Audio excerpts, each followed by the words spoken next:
Estudo de número 114 do Evangelho de Mateus. Mateus capítulo 26, de 1 a 16. Vamos orar ao Senhor mais uma vez. Senhor Deus, mais uma vez estamos aqui em Tua casa para estudar Tua palavra e pedimos ao Senhor que nos ajude, nos dê entendimento da mesma, para que possamos, ó Pai, crer e praticá-la conforme a Tua vontade. Pedimos a Tua direção e a Tua orientação em nome de Jesus. Amém. Então, nós iniciamos aí hoje com o capítulo 26 até o capítulo 28. Nesses três últimos capítulos do Evangelho de Mateus, nós temos também a última parte do livro, a última etapa do livro de Mateus, que nós vamos estudar, né? E esses três últimos capítulos, eles tratam dos acontecimentos a partir do restante da última terça-feira, né? A partir do restante da última terça-feira de Cristo antes do seu sacrifício. Então, pense aqui agora, né, com exceção do capítulo do versículo 6 ao versículo 13, eu vou explicar para você. Ele não faz parte cronologicamente desse momento, mas a partir do capítulo 26, nós temos então aí o que ocorreu da terça-feira em diante, daquela última semana da vida do Senhor Jesus. E nós podemos dividir aqui em três momentos, ou em três partes, este trecho até o versículo 16, que trata sobre a preparação para a morte de Jesus.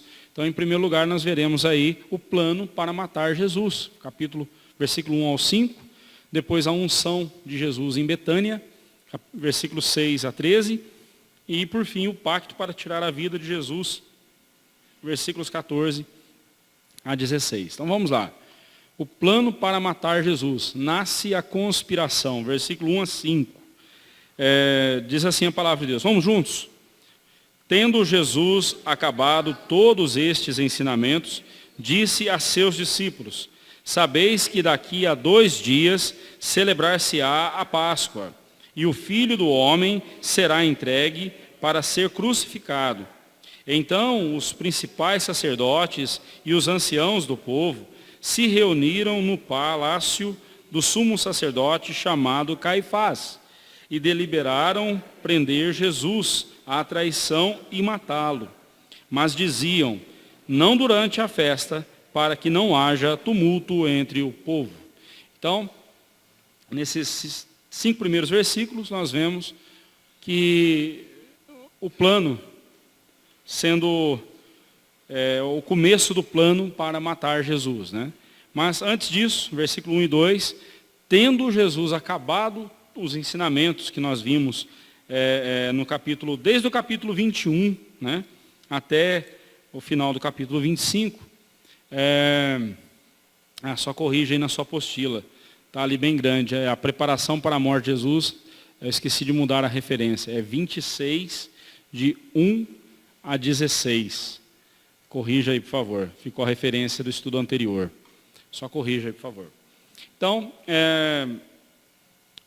o Senhor Jesus, tendo acabado de passar esses ensinamentos aos seus discípulos, então ele diz para eles sobre a sua morte, né? Essas palavras nos dão a ocasião exata, a saber, a terça-feira. Faltou um C de cedilha e um A ali. Terça-feira, né? Haja vista que o que o Senhor Jesus disse, né, daqui a 2 dias celebrar-se-á a Páscoa, né? Era uma referência a comer o cordeiro pascal, e isso ocorria na quinta-feira, na véspera do sábado. Lembrando que o sábado judeu começa às 6 horas da sexta-feira e vai até às 6 horas do sábado, né, do 7º dia. Então, o dia do descanso para o judeu começa às 6 horas da sexta-feira e termina às 6 horas do sábado. Então, o Senhor Jesus fala, né, que daqui a 2 dias celebrar-se-á a Páscoa. Eles celebravam a Páscoa na noite de quinta-feira para sexta, na véspera do sábado, né? Eles celebravam a Páscoa. Então, nós temos aí a quinta-feira, à tarde ou à noite, possivelmente, né? Essas palavras que o Senhor Jesus disse aqui, né? E nós lembramos que a Páscoa ela ocorria no 14º dia do mês de Nisan, né, conforme nós vemos lá em Êxodo capítulo 12, versos 6 e 7. Então o 14º dia era a quinta-feira, que antecedia ao sábado. Ok? Mais uma vez o Senhor Jesus prediz a sua morte, e dessa vez com mais detalhes. Ele diz assim: e o Filho do Homem será entregue para ser crucificado. Várias vezes o Senhor Jesus deu predições da sua morte, falou para os discípulos, e foi gradualmente, ele foi revelando, né, sobre a sua morte. Agora aqui não deixa dúvidas, ele fala, e ele será entregue para ser crucificado. Né? No texto grego, nós temos o que se chama de presente profético, sendo que a tradução literal seria, e o Filho do Homem é entregue para ser crucificado. Né? O sentido é esse, né, de que ele haveria de ser entregue. Mas por que no grego ele é colocado no presente, no que se chama de presente profético? Para mostrar para nós que tudo estava sendo realizado conforme a vontade de Deus. Né? E era tão certo que isso aconteceria, que era como se já estivesse acontecendo. É essa a ideia. Né? Tão certo que Jesus seria crucificado daqui a 2 dias, que ele diz como se já estivesse acontecendo naquela hora. Né? Essa é a ideia do presente profético. Né? O tempo presente, que se chama de presente profético. Né? O designativo aí, Filho do Homem, como nós já estudamos em outras passagens, reforça que a divindade de Jesus. Né? Ele é Deus. E isso tudo nos mostra que tudo que aconteceu em torno da morte de Jesus não foi vontade dos homens, mas foi a vontade do Pai. O que o Senhor Jesus está nos mostrando aqui é que tudo o que aconteceria com ele naqueles dias estava determinado pelo Pai. Não foi a ação dos homens ou o desejo dos homens. Né? Embora lá em Atos nós vemos quando Pedro acusa o povo de ter matado Jesus, Pedro deixa bem claro que Jesus foi entregue pelo desígnio de Deus e ele foi morto pela mão de homens iníquos. Então ali nós vemos tanto a soberania de Deus como a responsabilidade do homem. Uma não anula a outra. O fato de Deus ser soberano não nos isenta da nossa responsabilidade para com o nosso pecado. Deus não é culpado do nosso pecado. E o fato de nós sermos responsáveis pelo nosso pecado, nós não minimizamos a soberania de Deus. Ele continua sendo Deus e tudo acontece de acordo com a vontade dele. No versículo 24, do capítulo 26, aqui, que nós veremos daqui a algumas semanas, diz assim: o Filho do Homem vai como está escrito a seu respeito. Mas ai daquele por intermédio de quem o Filho do Homem está sendo traído. Melhor lhe fora não haver nascido. Está falando aqui de Judas. Nós voltaremos a esse texto posteriormente. Mas quero chamar a sua atenção que tudo que aconteceu com o Senhor Jesus estava escrito, estava determinado pelo Pai. O estar escrito aqui significa, estava nas profecias. E as profecias são a revelação da vontade de Deus para nós. Então, nada do que aconteceu com Jesus aconteceu aleatoriamente, mas aconteceu dentro dos propósitos de Deus. Né? No verso 3 e 4, nós lemos que os principais sacerdotes, os anciãos do povo, eles se reuniram no palácio de Caifás para deliberarem sobre como haveriam de matar Jesus.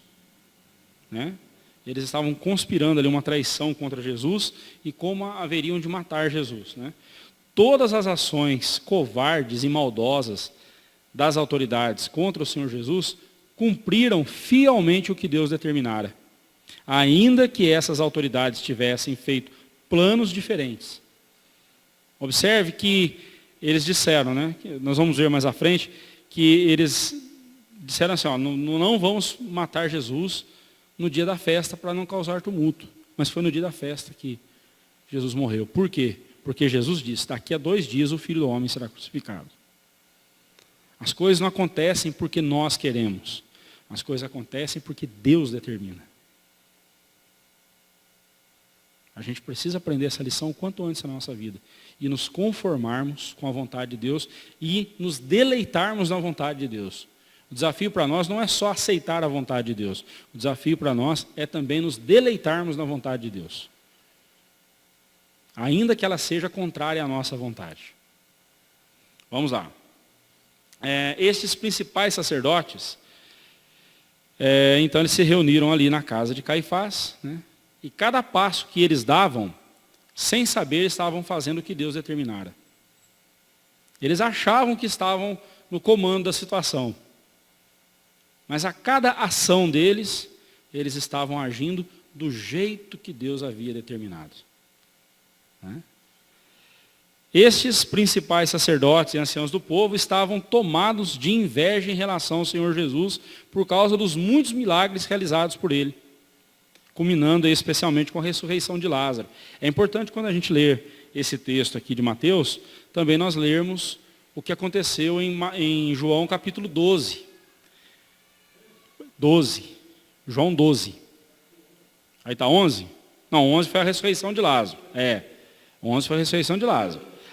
A partir do capítulo 12, ali que acontece a unção em Betânia, que nós vamos ver daqui a pouco, né, são textos correlatos, que João não segue uma ordem cronológica. João estava focado nos últimos ensinamentos de Jesus na última semana.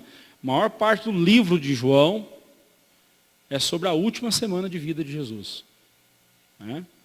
De certa forma, Mateus também, né? Nós estamos vendo desde o capítulo 21, pode-se dizer que 1/4 do livro de Mateus, 1/4? Não, peraí. Isso mesmo, 1/4 do livro de Mateus, ou praticamente 1/4 do livro é sobre a última semana de Jesus. Né? Mas esses homens, eles estavam enciumados com Jesus porque Jesus havia ressuscitado Lázaro e as pessoas estavam admiradas com o Senhor Jesus. Né? E além disso, aconteceu também naquela última semana, nós já estudamos, a purificação do templo, o que trouxe grande prejuízo para para esses homens. E olha a prova de que esses homens estavam ganhando bastante. Né? A Bíblia diz que eles se reuniram no palácio do sumo sacerdote Caifás. Primeiramente, chama-nos a atenção aqui o fato de que um sumo sacerdote tivesse um palácio. A classe sacerdotal, quando ela foi estabelecida por Deus, lá nos dias de Moisés, essa classe sacerdotal constituía-se da tribo de Levi. E a tribo de Levi, diferentemente das outras 11 tribos, a tribo de Levi não recebeu terra, não recebeu posse. A tribo de Levi tinha cidades, né, espalhadas entre as tribos. Em cada tribo tinha lá algumas cidades para os levitas morarem. Por quê? Os sacerdotes deveriam morar no meio do povo, junto com o povo, para ensinar o povo. Mas o que era a herança dos sacerdotes? O próprio Deus. Os sacerdotes, eles eram mantidos, eles não tinham como trabalhar, eles eram mantidos pelos dízimos do povo, pelas ofertas que eram trazidas ali no templo, a oferta que era consagrada a Deus, parte daquela oferta era retirada para o sustento dos levitas, dos sacerdotes. Mas eles não tinham palácios. E em toda a história, pelo menos o que se sabe em toda a história do povo de Deus, um dos únicos que teve palácio foi Caifás e seu sogro Anás. Né? Quem é Caifás? Caifás era um inescrupuloso e ganancioso. Deveria ocupar o cargo de sumo sacerdote por apenas 1 ano. Era assim que determinava o plantão dos sacerdotes. Né? A cada ano tinha o seu turno e um sumo sacerdote era no máximo 1 ano. Ele ficava como sumo sacerdote. Isso estabelecido lá no Antigo Testamento. Mas acontece que Caifás havia sido designado sumo sacerdote por Valério Grato, o antecessor de Pilatos. E isso no ano 18 depois de Cristo. E ele ficou nesse posto por 18 anos, até o ano 36 depois de Cristo. Ele ficou 18 anos num posto que ele deveria ficar um ano só. Né? E depois ele foi deposto por Vitelo no ano 36, né, sucessor aí de Pilatos, um homem chamado Vitelo. Conforme o historiador Joséfo, seu nome era José, que se chamava Caifás. Né? Agora, o significado do nome Caifás nós não sabemos. Né? Pelo menos você tem algumas conjecturas, mas não é o caso aqui. Ele era genro de Anás. Por isso que Anás e Caifás sempre estão juntos ali. Né? Em segundo lugar, a reunião foi no palácio de Caifás, certamente para manter o sigilo. Pois, afinal de contas, era uma conspiração na qual deliberavam prender Jesus à traição e matá-lo. Então, para deixar a coisa o mais secreta possível ali, e só na hora certa, né, na hora que eles achariam adequada, então, eles pegariam Jesus. Mas diziam, não durante a festa, para que não haja tumulto entre o povo. Né? Eles temiam tumulto, pois sabiam que muita gente estava com Jesus, e se fizessem algo contra ele, o povo se insurgiria, com certeza, se levantaria contra eles. Né? Assim eles pensavam. Curioso é que quando Jesus foi condenado, ninguém se levantou a favor de Jesus. Observe como eles estavam enganados do começo ao fim. Não durante a festa, foi durante a festa. Não durante a festa, porque senão o povo pode se levantar contra nós. O povo não fez nada. Aliás, os próprios discípulos de Jesus debandaram. E tudo isso por quê? Jesus tinha que passar pela cruz. E isso era a vontade de Deus. Mas não seria a vontade deles que prevaleceria, mas sim a de Jesus que disse. Né? Mas sim a de Jesus que disse. Né? Eles não queriam durante a festa e Jesus disse que seria durante a festa. Né? Tira esse que disse aí, que não tem nada a ver. Isso aí é uma frase que eu deveria completar e não completei. Então tira assim. E sim a de Jesus, ponto e vírgula, eles queriam durante a festa e Jesus disse que seria durante a festa. E foi. Né? É a vontade de Deus que sempre prevalece. Podemos ir em frente? Ok? Então, a unção em Betânia, versículo 6 ao versículo 13. Vamos juntos aí? Ora, estando Jesus em Betânia, em casa de Simão, o leproso, aproximou-se dele uma mulher, trazendo um vaso de alabastro, cheio de precioso bálsamo, e lhe derramou sobre a cabeça, estando ele à mesa. Vendo isto, indignaram-se os discípulos e disseram, para que este desperdício? Pois este perfume podia ser vendido por muito dinheiro e dar-se aos pobres. Mas Jesus, sabendo disto, disse-lhes, por que molestais esta mulher? Ela praticou boa ação para comigo, porque os pobres sempre os tendes convosco, mas a mim nem sempre me tendes. Pois derramando este perfume sobre o meu corpo, ela o fez para o meu sepultamento. E em verdade vos digo, onde for pregado em todo o mundo este evangelho, será também contado o que ela fez para a sua memória. Memória sua, desculpa. O relato nesses versos aqui, do verso 6 a 13, é um parêntese. Né? Quando você tem uma frase, aí você quer destacar algum assunto, você põe entre parênteses, depois do parêntese você volta ao assunto anterior. Foi isso que o Mateus fez aqui. Como sempre, Mateus faz esses parênteses no meio do seu relato. Né? Então nós temos aqui um parêntese. Do versículo 1 ao versículo 5, nós deveríamos pular diretamente para o versículo 14 e em diante. Se você ler esse texto na narrativa de Lucas, lá no capítulo 22, você vai ver que Lucas fez assim. Lucas não narrou esse episódio envolvendo essa mulher que ungiu Jesus. Mas Marcos e João fizeram. E João nos dá ainda mais detalhes sobre quem é essa mulher. Mateus e Marcos não falam o nome dela, mas João diz quem é. E quando aconteceu isso aqui? Então, o que aconteceu no versículo 6 a 13, lembre-se que Mateus, ele nunca procurou fazer um relato cronológico. O relato de Mateus é sempre temático, ele pega por temas. A impressão que dá é que ele estava escrevendo ali, de repente ele lembrava de alguma coisa relacionada àquilo e escrevia. Obviamente orientado pelo Espírito Santo, claro, né? Não aleatoriamente. Mas aqui, Mateus não está seguindo uma ordem cronológica, ele está seguindo aqui uma ordem temática. E qual é o tema aqui? Qual é o tema? A preparação para o sofrimento e para o sepultamento de Jesus. No versículo 1 e 2, ele predisse sobre a sua morte.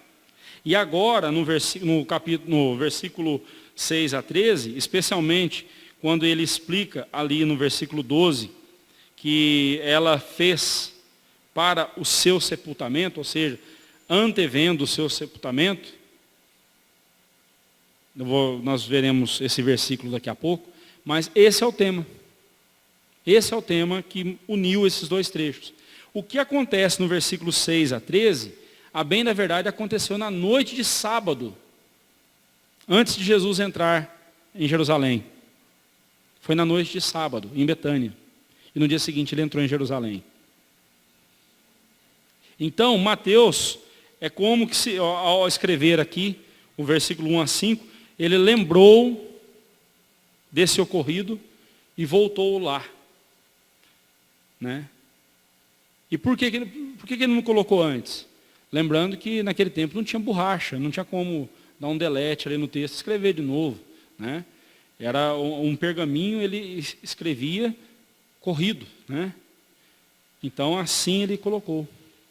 E não há problema algum para nós nisso, por quê? Porque lá em João nós ficamos sabendo detalhes.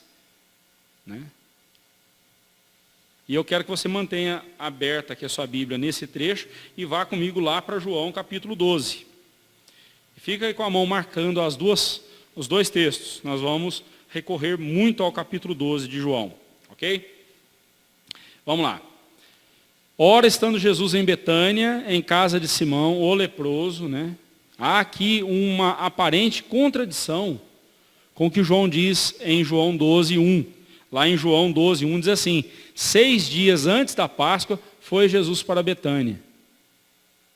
Mas aqui nós dissemos há pouco que era terça-feira, então era menos de 2 dias da Páscoa, por volta de 2 dias.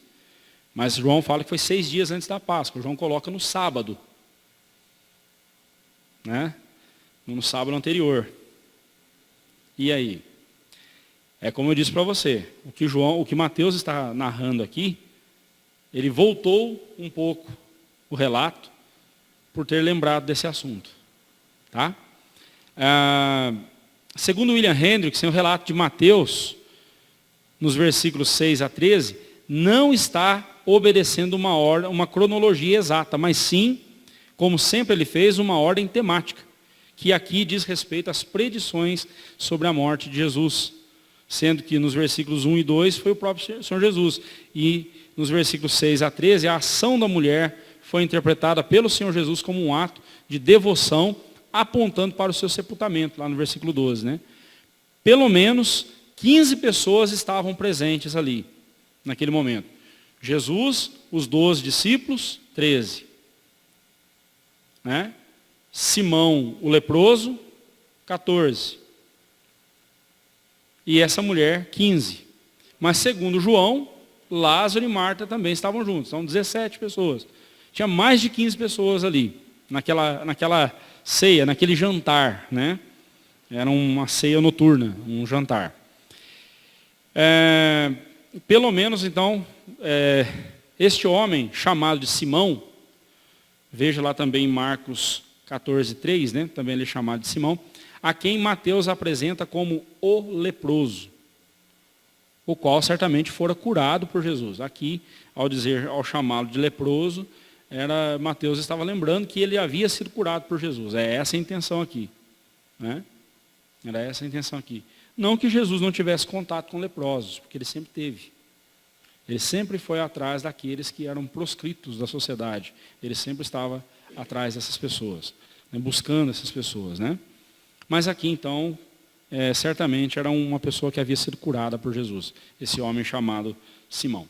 Aproximou-se dele então uma mulher, trazendo um vaso de alabastro cheio de precioso bálsamo, que lhe derramou sobre a cabeça, estando ele à mesa. Agora eu peço para você esquecer o nosso formato de mesa. Tem nada a ver com essa mesa aqui. Ou com a mesa lá que você come na sua casa. Tem nada a ver. Senão você vai fazer igual o Leonardo da Vinci, com toda a genialidade dele, vai pintar uma mulher debaixo da mesa, ungindo os pés de Jesus ou beijando os pés dele, como disse João, né, enxugando com os cabelos.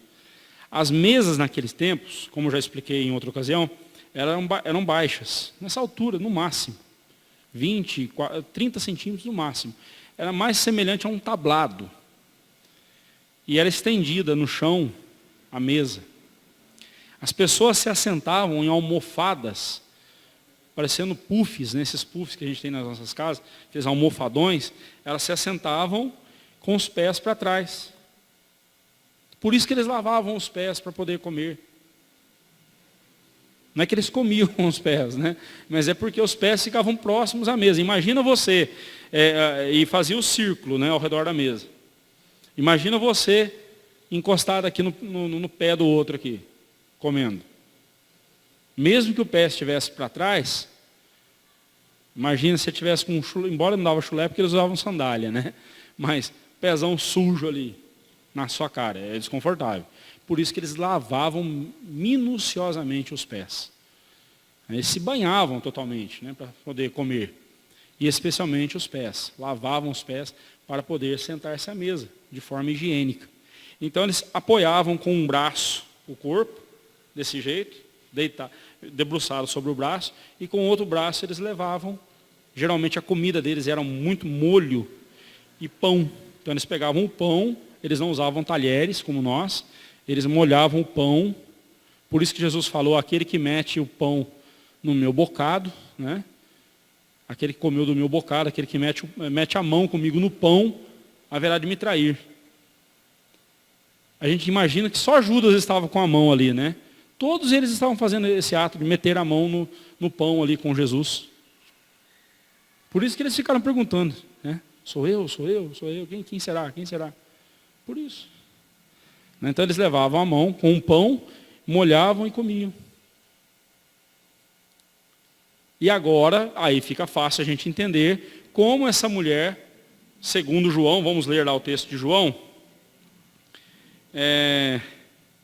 Aqui a gente tem o nome dela. Só que João fala que eles estavam 6 dias antes da Páscoa, onde foi Jesus para Betânia, onde estava Lázaro, a quem ele ressuscitara dentre os mortos. Deram-lhe, pois, ali uma ceia. Marta servia, sendo Lázaro um dos que estavam com ele à mesa. Aí, quando a gente lê o texto de João separado de Mateus, dá a impressão que quem deu o jantar não foi Simão, mas foi Lázaro. E foi na casa de Lázaro, porque Marta estava servindo. Não, foi na casa de Simão. Quem deu o jantar foi Simão. Lázaro, Marta e Maria foram convidados. Marta, como sempre, aquela mulher atirada e não sossegava, né? Não se sossegava diante da situação. Ela queria estar servindo. É aquela mulher que para mostrar amor, ela servia, fazia as coisas o tempo todo. E Maria, como sempre, era a adoradora. Maria, que não é a mãe de Jesus, tá? Obviamente, né? Era uma outra mulher chamada Maria. E ela então, diz a Bíblia que, então Maria, tomando uma libra de bálsamo de nardo puro, uma libra, traduzindo isso para a nossa linguagem, seria algo em torno de 343 gramas, ou 343 mililitros. É um bom dinheiro. É um perfume raro. Tanto é que os discípulos, nós vamos ver que não foram todos eles, mas foi Judas, que não gostou de ver aquele desperdício, né? Então veja bem, então Maria tomando uma libra, o bálsamo, o vaso, né, era uma medida de uma libra de bálsamo, de nardo puro, muito precioso, ungiu os pés de Jesus e os enxugou com seus cabelos. Encheu-se toda a casa com o perfume do bálsamo. Mas espera aí, Mateus fala que ela jogou na cabeça de Jesus. Olha lá, versículo 7. E lhe derramou sobre a cabeça, estando ele à mesa. E aí, foi sobre os pés ou sobre a cabeça? Na posição que Jesus estava, 350 ml de um líquido sendo derramado na cabeça ia parar no pé, meu irmão.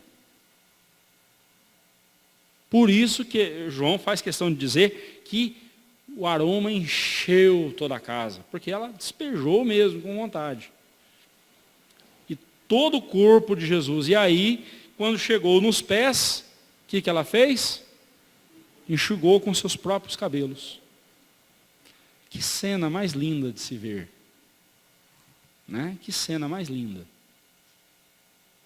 Mas é isso que aconteceu. Então não há contradição nenhuma no relato de Mateus e no relato de João. Né? Como eu sempre tenho mostrado para você, quando você compara os evangelhos, você tem um quadro mais colorido, mais amplo, com mais detalhes. Né? Então não houve contradição nenhuma. Mas aí vamos seguir aqui. Né? Havia quantidade suficiente para escorrer da cabeça aos pés de Jesus. Né? Como João disse que encheu-se toda a casa com o perfume do bálsamo. Né? Mas o que deveria ser louvado pelos discípulos, vendo isso, indignaram-se os discípulos e disseram: para que esse desperdício? Pois este perfume podia ser vendido por muito dinheiro e dar-se aos pobres. Nossa, quanta generosidade, né? João afirma que esse questionamento partiu de Judas Iscariotes. Olha lá, João 12, versículo 4. Alguém leia.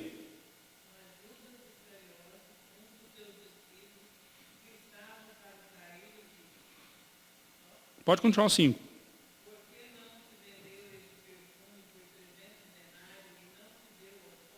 300 denários. Quanto que é um denário mesmo? Um dia de trabalho. 300 dias de trabalho. Um ano de serviço quase. Imagina, Joab, você trabalhar quase um ano para comprar 350 ml de um perfume. Como é que você ia usar esse perfume? Você nem usava, né? Você pegava uma gotinha ali, né? Não é assim? Né? Você compra um perfume aí, um perfume mais ou menos aí, você, né? Aí tem uns que comem perfume, né? Né, Jaina?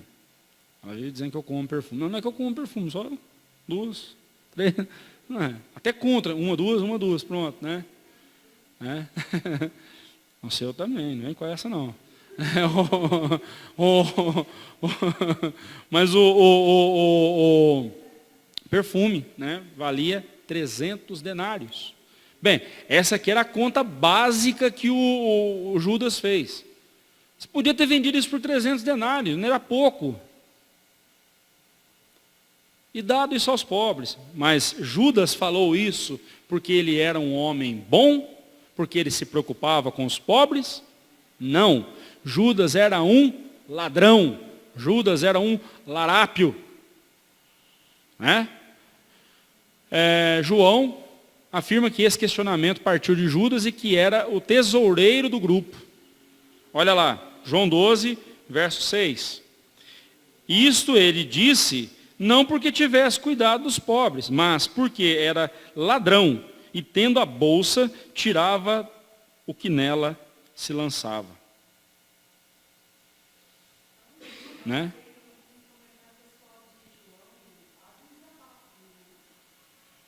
Se foi orientado pelo Espírito Santo. Né? O que nós devemos ver aqui é o caráter desse homem. Né? Ele não tinha cuidado dos pobres. Ele fazia isso porque ele era ladrão, ele tinha intenção de pegar esse dinheiro para si. Opa, eu não posso perder essa chance. 300 denários é muita grana, né? E é curioso que justamente por 30 moedas ele vendeu Jesus, 10%. E vamos ver que essas 30 moedas não era cada moeda equivalia a um denário, não era 30 denários. 30 moedas, ali nós veremos que não dá mais do que 20 dólares.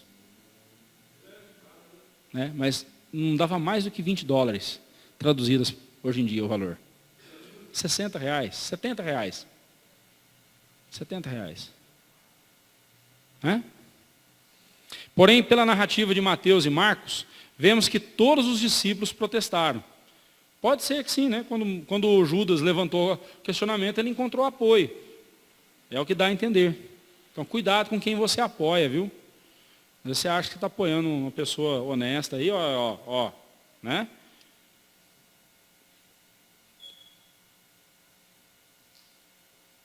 A gente tem que tomar muito cuidado.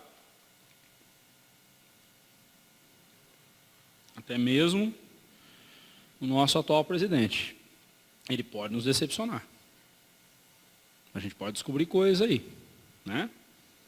Então, assim, vamos orar, que Deus abençoe ele, que Deus use ele. Mas se ele estiver envolvido em coisa esquisita, a gente não deve apoiar, não. Tá?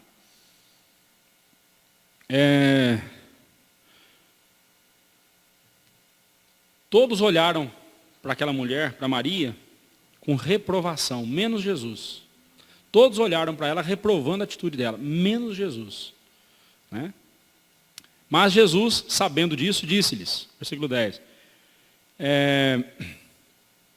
Primeiro, por que ele repreende eles? Né? Primeiramente, ele os repreendeu de 3 formas. Primeiramente, ele disse, por que molestais esta mulher?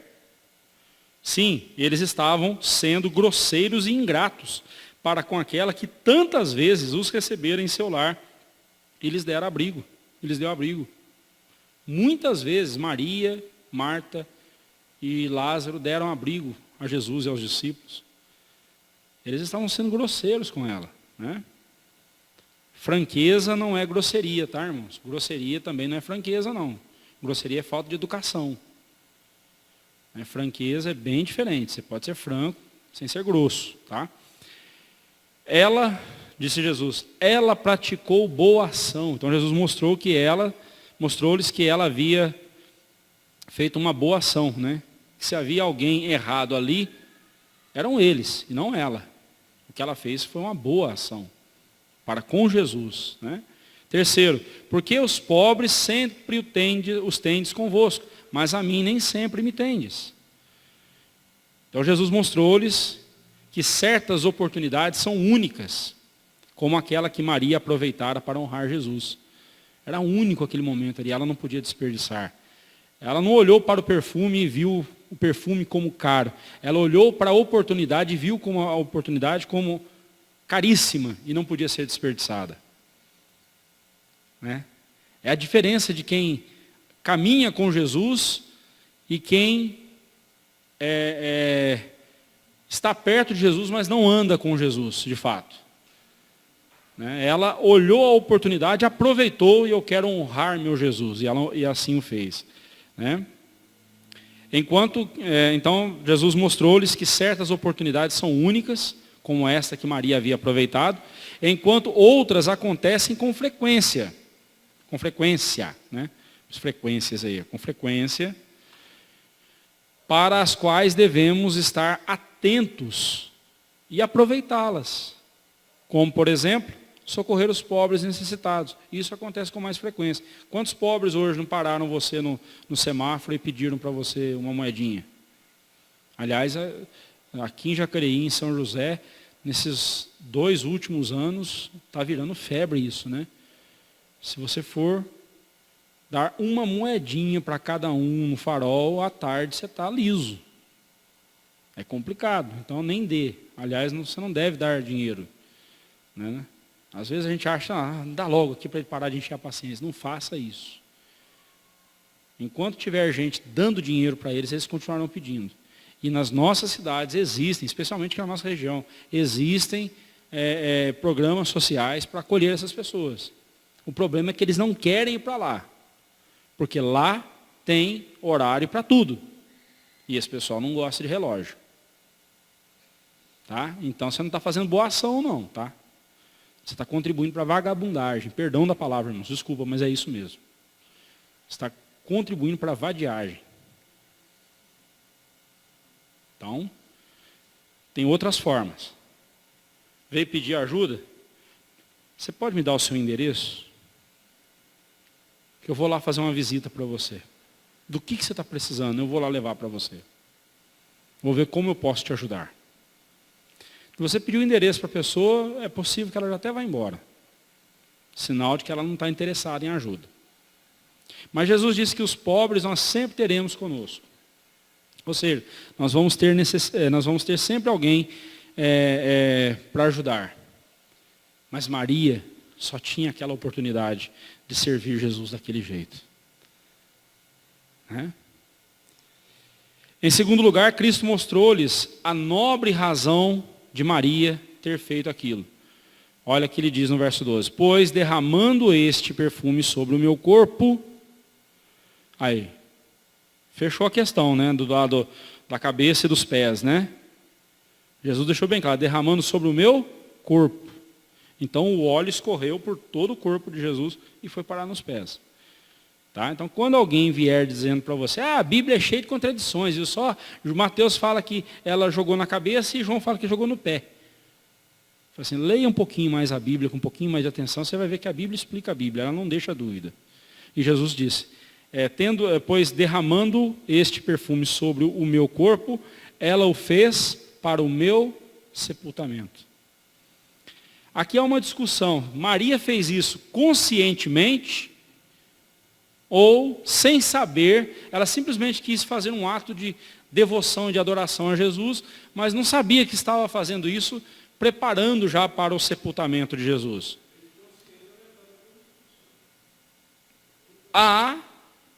As duas opções têm base. Tanto pode ter sido orientado, com certeza foi orientado pelo Espírito Santo, conscientemente ela, eu também concordo que seja essa, né? Ela foi um ato consciente, já pensando, né, no sofrimento de Jesus e tudo mais, mas também há base para dizer que não. Ela simplesmente fez um ato e naquele ato ali o Senhor Jesus, né, o Espírito Santo, o Senhor Jesus aplicou o ato dela a uma ocasião. Né? Olha só, se ela não tinha consciência de que se antecipava em honrar a Cristo para o seu sepultamento, não há nenhum problema. Se ela fez isso sem ter consciência. Pois o propósito divino é às vezes cumprido por meio dos atos dos seres humanos, ainda quando estes não tenham consciência do que realmente está ocorrendo. Quer um exemplo disso? Só um dia. Quer um exemplo disso? Rei Ciro da Pérsia. Eu sei que esse nome está bem aí na atualidade, no último final de semana, né? Um maluco lá na França me faz uma profecia, né? Aquelas profetadas de sempre, né? Sobre o Bolsonaro e diz que ele é o nosso Ciro, é o Ciro do Brasil, né? Só que Ciro fez tudo o que fez sem saber que estava sendo usado por Deus. Né? Bolsonaro tem hora que ele diz que, né, ele afirma que, pelo menos ele mostra ter fé em Deus. Então é diferente. Né? Mas aplicar isso a Bolsonaro, isso é o que dá deixar de ler a Bíblia para falar besteira. Né? Então, você deixou a profecia da palavra de Deus, você vai sair fazendo profetada, você vai sair falando besteira mesmo. Então, paciência. Né? Paciência não, a gente não tem que ter paciência para esse tipo de coisa. Não. Isso aí, essas asneiras, chega, elas estão mais atrapalhando do que ajudando. Né? Mas Ciro fez tudo o que fez e Ciro não foi convertido a Deus. Não foi como Nabucodonosor, que fez tanto mal para o povo de Deus e no final das contas se arrependeu, Deus teve misericórdia e o salvou. Né? Deixa eu lhe dizer uma coisa, irmão.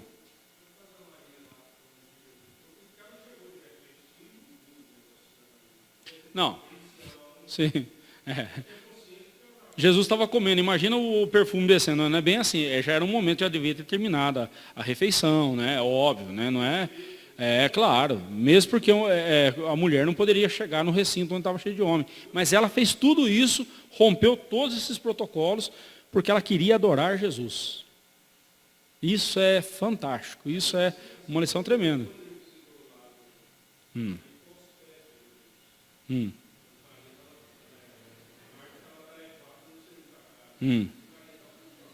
Sim, é o que eu coloco aqui no texto, olha lá. Se ela o fez conscientemente, o mesmo é perfeitamente plausível, pois Jesus havia predito seu sofrimento várias vezes, e Maria sempre foi uma ouvinte muito atenta ao que ele ensinava. E aí eu cito essa ocasião aí, em que Jesus vai visitá-los, né, vai visitar os 3 irmãos, Marta está agitada de um lado para o outro, Maria sentada aos pés de Jesus ouvindo seus ensinamentos. Marta chama a atenção de Jesus, fala, Senhor, o senhor não vai dizer para ela deixar de ser folgada e me ajudar aqui? Eu disse, não, ela escolheu a melhor parte, e isso não vai ser tirado dela. Isso é uma lição para a gente, irmãos, que a gente acha que servir a Deus é fazer coisas para Deus, mas se a gente não tem paciência e não tem vontade de se assentar aos pés de Jesus para aprender com Ele, nós não vamos servi-lo do jeito que Ele quer que nós o sirvamos. Isso é uma pancada, né, na nossa agitação, não me fugiu a palavra aqui. Quando a pessoa é muito agitada, ela trabalha muito, ela quer fazer. Oi? Não é essa palavra, me fugiu aqui a palavra agora. Mas Marta é o exemplo para nós de uma mulher, de uma pessoa, de um crente, que acha que fazer.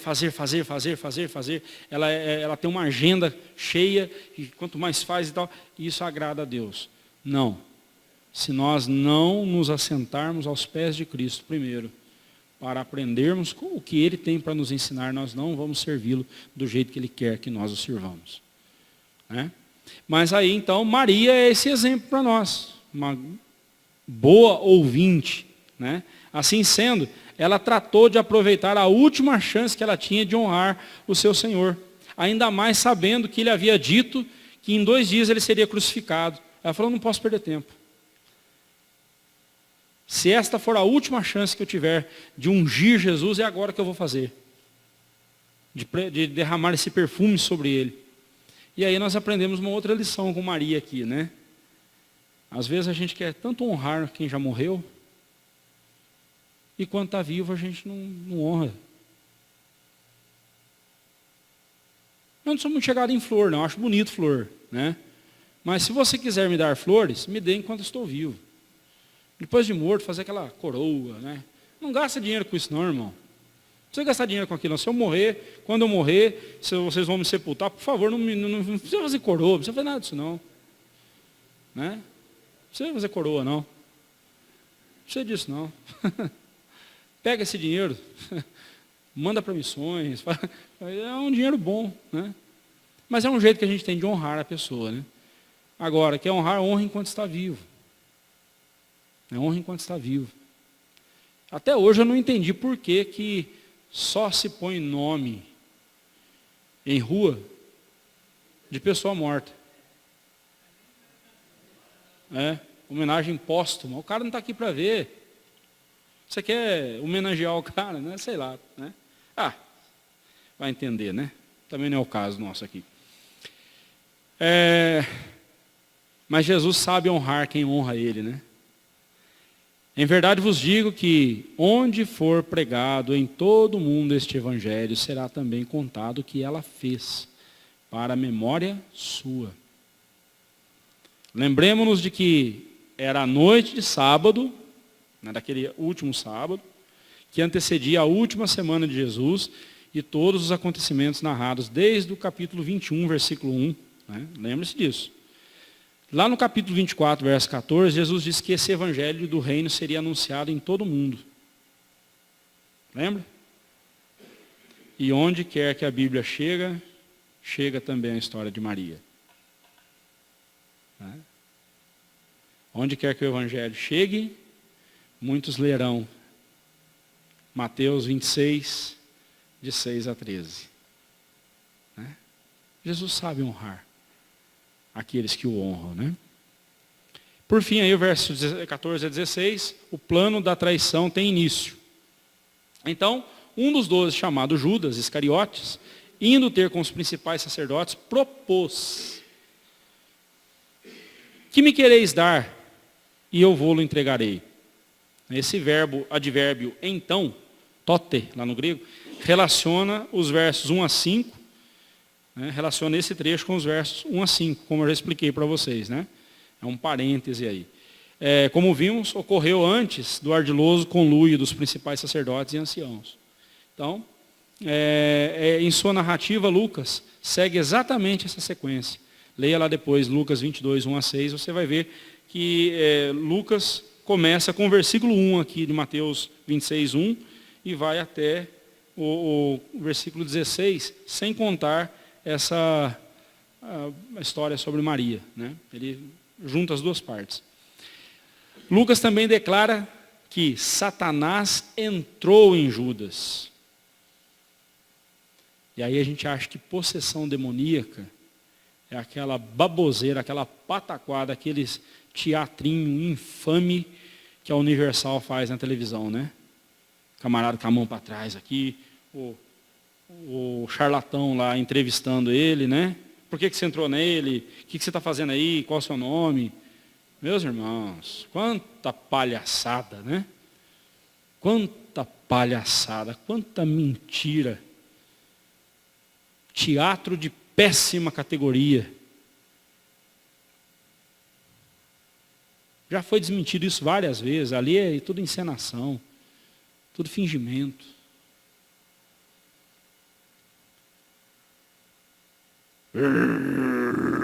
O cabicho urrando lá, feito um urso. Judas não fez nada disso. Judas não caiu no chão, estribuchando no chão, não ficou urrando, não ficou retorcendo a mão, retorcendo o corpo, parecendo um sei lá o quê. Judas simplesmente levantou-se, foi lá e traiu Jesus. O diabo entrou nele. Né?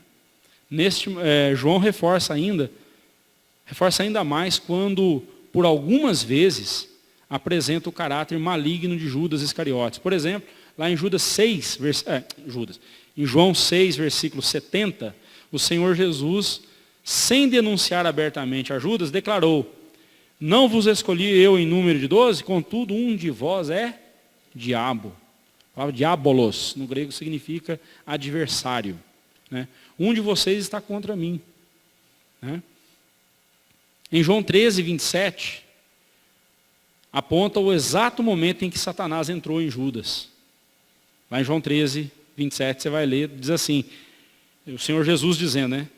E após o bocado, imediatamente entrou Satanás nele, né? Após Judas estender a mão e tomar o bocado do pão ali, e comido, né? Imediatamente entrou nele Satanás. Então tadinho do Judas, né? Ele fez que estava possesso, ele estava inconsciente. Aí que a gente se engana. Tem muito caso de possessão demoníaca que a pessoa não fica inconsciente. Que a pessoa não fica inconsciente. Ela sabe exatamente o que ela fez. Possessa. Tá? Agora eu quero tranquilizar o seu coração. Se você tem o Espírito Santo de Deus na sua vida, se você é salvo em Cristo Jesus, pode ficar tranquilo. Crente não fica possesso pelo diabo não, tá? Não existe esse negócio de crente endemoniado. Mas eu conheci um pastor que ficou endemoniado. E daí? Ele era pastor, mas não era crente. Simples. Pastor pode ficar endemoniado, se ele não for crente. Mas como que ele é pastor? Simples, ele enganou. Ele enganou, e é o que mais tem aí, é pastor enganando o povo. Tá? Claro que com isso, nenhum dos evangelistas pretendia aliviar a situação de Judas, colocando-o como um mero fantoche do diabo. Não é isso que eles estão pretendendo aqui. Pelo contrário, o caráter pervertido de Judas já havia sido demonstrado quando é dito que ele roubava a bolsa das ofertas. E não foi naquele momento que ele roubou, ele vinha roubando há muito tempo, e os discípulos sabiam disso. Ou ficaram sabendo depois, nossa, então aquele dia que estava faltando aquela grana lá, então foi o Judas, miserável. Né?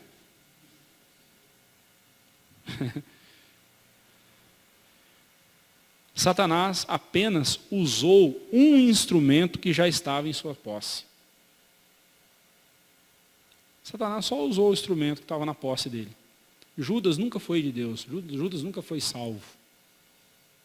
Judas nunca foi um eleito. Judas foi um pecador pervertido, ganancioso, que Jesus colocou no meio dos 12 com a finalidade desse momento de traí-lo.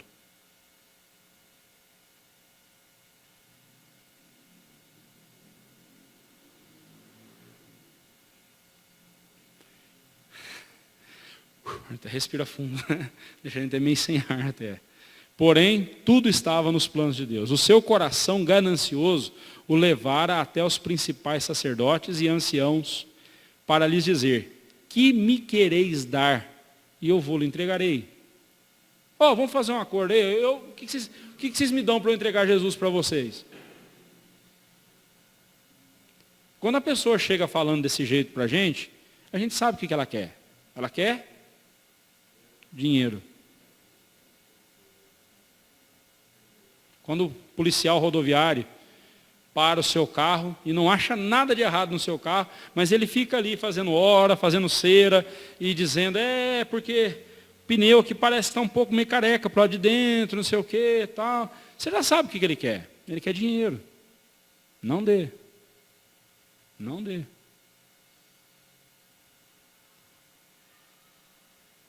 Não dê.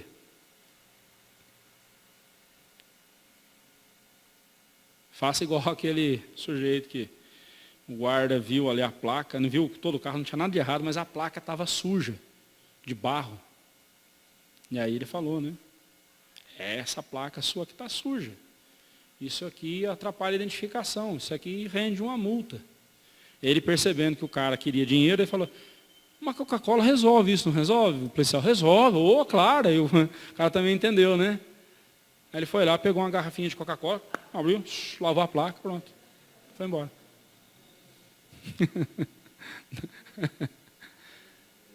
Mas Judas chega para os homens ali e fala, o que vocês querem me dar? Um homem que fazia parte do círculo mais achegado de Cristo o traiu. Isso nos lembra o Salmo 41, verso 9. Até meu amigo íntimo, em quem eu confiava, que comia do meu pão, levantou contra mim o calcanhar. E isso nos mostra como Cristo, em todos os pontos da profecia, foi fiel em cumpri-la. Né? Aqui nós vemos Jesus cumprindo a profecia. Né? Qual foi a surpresa que esses homens tiveram? Eles temiam que o povo viesse a se insurgir, levantar contra eles, porque eles estavam prendendo Jesus. E agora, um dos discípulos de Jesus, um dos íntimos de Jesus, vem oferecendo assim Jesus, fácil para eles. Como dizem fora, de bandeja, né? Entregando Jesus assim, fácil para eles, sem dificuldade alguma. Né?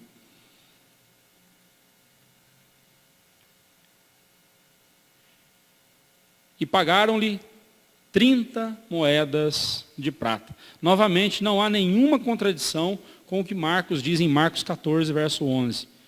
Lá ele diz que, e lhe prometeram dinheiro. Lucas resolve a questão dizendo, então eles se alegraram e combinaram em lhe dar dinheiro. Judas concordou. Então, dito de outra forma, seria assim, primeiro, Judas os procurou, propondo entregar Jesus por algum pagamento. Em segundo lugar, os principais sacerdotes e anciãos, prometeram lhe dar 30 moedas de prata. Terceiro, Judas concordou. Em quarto lugar, eles pesaram o dinheiro, entregaram para Judas, e ele, com o dinheiro na mão, vai embora. Pronto. Essas moedas, segundo calcula William Hendrickson, não davam mais do que 20 dólares americanos. Né? Foi por isso, por esse valor, que Jesus foi entregue. Quanto Jesus vale para você? Para Judas ele valia 30 moedas. Quanto ele vale para você? Aí você fala, não, Jesus para mim é valioso. Nada. Mas quando nós pecamos, nós estamos mostrando que o nosso pecado é mais valioso que Jesus para nós.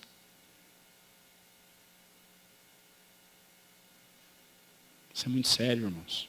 Né? De posse do dinheiro, Judas, desse momento em diante, buscava uma boa ocasião para o entregar. Isto é, uma ocasião que, segundo Lucas, seria sem tumulto. Né?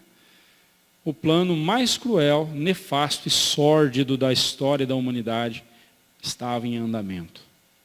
Né? Mas tinha que ser assim. Aplicações práticas para nós. Esse trecho de Mateus pode ser chamado de o trecho dos contrastes. De um lado temos os principais sacerdotes e anciãos que temiam a opinião pública, ao passo que Maria pouco se importava, pois o seu objetivo era honrar a Cristo. Olha o contraste, né, deles com Maria. Enquanto vemos Judas tomado pela ganância, vemos Maria não só desprendida dos seus bens materiais, mas principalmente sabia qual a melhor forma de usá-los, a saber, para a glória de Jesus. Se Judas foi movido por uma decepção, por ver que Cristo não era aquilo que ele esperava que fosse, um libertador político, Maria não teve dúvidas de que ele era o Messias, que veio salvar o seu povo, e para isso teria que morrer, e pensando em honrá-lo, como preceituava o embalsamamento naqueles dias, tratou de ungí-lo com um perfume caríssimo, cuja fragrância encheu toda a casa. Para refletirmos aí, irmãos, para a nossa reflexão, que as nossas ações para com o Senhor Jesus tenham esse perfume capaz de encher os corações. Que o servi-lo nunca seja substituído por um meio de nos servirmos dele gananciosamente, tal como Judas. Judas estava com Jesus, movido pela ganância. Jesus, para ele, era um meio de conseguir riqueza. Para Maria, Jesus era a riqueza. Jesus era o tesouro. Ela não servia Jesus interessada em riquezas. Ela servia Jesus porque Jesus era o seu tesouro, Jesus é a sua riqueza. Que seja assim também para nós, para a glória do Senhor Jesus. Amém.